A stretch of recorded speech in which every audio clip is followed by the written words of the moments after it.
Oh yeah!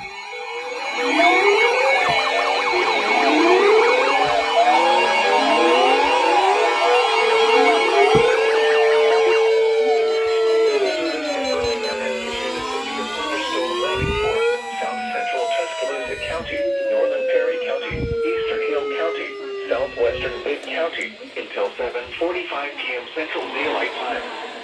At 6:38 p.m. Central Daylight Time, a severe thunderstorm was located near Marion, moving northeast at 30 miles per hour. Hazard, 60 miles per hour with gusts and penny-sized hail. Source, radar indicated. Impact, expect damage to roofs, siding, and trees. Locations impacted include Brent, Marion, Centerville, Newbern, Vaden, Low Gap, West Centerville, Mertz, Talladega National Forest, Heidelberg, Eoline, Trio, Judson College, Morgan Springs, Folsom, Hagler, Bibb County Airport, Pearson, Spot, and Harmon.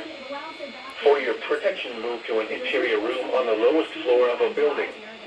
Repeating, a severe thunderstorm warning has been issued until 7:45 p.m. Central Daylight Time for the following counties in Alabama, Bibb and Tuscaloosa. Oh yes.